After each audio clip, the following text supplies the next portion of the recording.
Greetings and thanks for joining us for another bi-weekly update. My name is Carlos Salinas, and I'm the Regional Director for the U.S. Soybean Export Council in the Americas region. A pleasure to have you with us once again.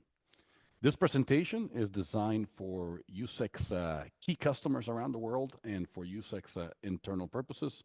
We hope that you find it of value, and we do appreciate your continued feedback so we can improve this presentation. As we always do, and to get started, we'd like to recognize USEC's growing membership. Many of you are aware that within this wide membership, we have soybean processors, soybean exporters, seed companies, equipment manufacturers, railroads, surveyors, universities, among many other very important stakeholders and funding sources. And we never forget the support and the financial contribution that we receive from the U.S. Soybean farmer. Without such financial support, this initiative and many of the other USEC's programs wouldn't be executed. So it's been a very busy week for us in the region. We're going to keep this bi-weekly update relatively short. We have three main topics on the agenda. We're going to talk about the soybean meal export program, some issues on world trade related to soybean oil, and we're going to talk about soybean meal quality. We should not take longer than 12, 13 minutes to do so. So let's go ahead and get started. The soybean meal export program has had a great start this year. According to the USDA export sales, for the week ending November 28th, we have already shipped almost 2.5 million metric tons of soybean meal this year compared to almost 2.2 at this time last year, reflecting an increase of about 13%. And I want to highlight that we do have the Latin American region, or the call of the Western Hemisphere, has had significant increase on its exports, while demand in the region has been very solid with good profitability and the value chain for the protein producers.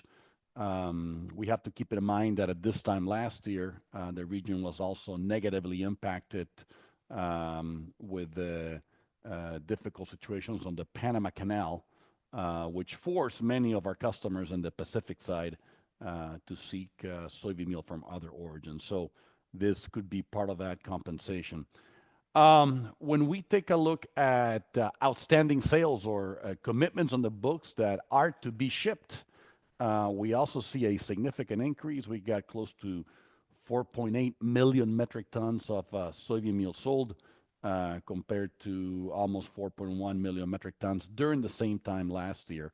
And once again, when we take a look at the Latin American region or Western Hemisphere, we see strong commitments on the books, 2.8 to almost 2.9 million metric tons to be shipped versus close to 2.1 during the same time last year. So we're very excited about the program, and we're looking forward to what's to come. When you sum accumulated exports and outstanding shipments, you arrive at a number of close to 7.2 million metric tons. Basically, that is what the U.S. has shipped and has committed on the books. That is our program to date. As you can see on these other, and that's reflected on the thick blue line that you see over here. If you want to compare it to other years, these are the thinner lines. This purple line is actually 2014. So you can see that we're having a record program so far this year, which is great to see for soybean meal. And I think that tells us a few things. Let's keep in mind that according to the USDA, our program is expected to be about 15.8 million metric tons for 24-25. We represent, based on this program, about 21% of world flows. I think what's important to also keep in mind is that according to these numbers, we already have 46%, let's say almost close to 50% of the U.S. soybean meal export program already committed. And this is as of the week ending November 28th. Our export program started on October 1st, right? That's when you begin shipping soybean meal for the new crop year. So we haven't yet finished the 2 months, and we already have a good amount, 46% of our program already committed, which tells you a few things. To me, what it tells me is that U.S. soybean meal, it's priced extremely competitively to the world market, and certainly the value attributes, I'm sure, add the extra flavor for buyers around the world. Certainly, customers in Latin America are recognizing that, as well as other customers around the world. So, very pleased to see this program. But I think for buyers around the world, keep in mind that our business is being committed, soybean meal is being sold. It is priced extremely competitive, and good things don't last for too long. So make sure to review your purchasing plans with your risk management team, and as well as your operations, so you don't miss a good opportunity to lock in good values before the rest of our program is committed. Let's change gears a little bit, and I wanted to talk to you about some issues that have taken place this past week related to trade flows and soybean oil. It's not related to the U.S. This issue is actually related to Bolivia. According to this Bloomberg article, Bolivia suspends oil exports to guarantee domestic supply. You can pause this video and read the article in more detail. But certainly there's been a lot of political issues in Bolivia, and a difficult economic situation. Why do I mention Bolivia? Is because according to the USDA, Bolivia is actually the sixth largest exporter of soybean oil. They export about 400, or they're projected to export about 480,000 metric tons of soybean oil. Where does Bolivia export their soybean oil to? Right, that would be Colombia, Ecuador, and Peru. And I think many of you are aware that U.S. soybean oil is also pricing itself extremely competitive to the rest of the world. Even we're participating in markets like India.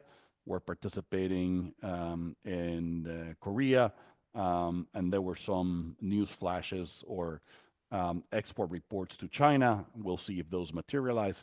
So U.S. soybean oil, compared to South America, it's pricing itself very competitively.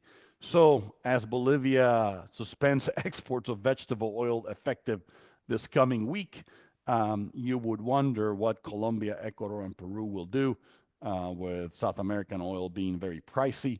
The U.S. may have a good window of opportunity to supply these markets again. So interesting dynamics, unfortunate situation, but I think the world balance sheet has soybean oil from the U.S. To be able to supply if logistics allow. Let's change gears one more time, and I want to finish this bi-weekly talking about soybean oil quality. We recently received the data from Evonik regarding soybean meal quality for the month of November. So this data is very fresh. This is the quality of the soybean meal produced in Argentina, Brazil, in the U.S. for the month of November. It's going to give you a good idea of what is arriving to your destinations. We all know that while protein is important, we believe that the digestibility of the protein within the soybean meal is maybe more important. And I wanted to share with you the KOH, the digestibility of soybean meal from different origins. And over here, according to the data from Evonik, we have Argentina with digestibility of about 76%. We do have Brazil with 76.7%, and the U.S., again, for the month of November, shows a significant higher number with 77.5%, right?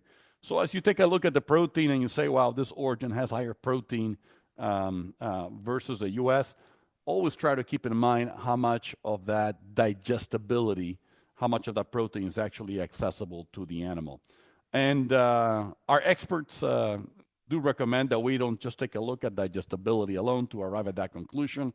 Another indicator is trypsin inhibitor activity and a natural anti-nutritional factor that is found in soybean meal.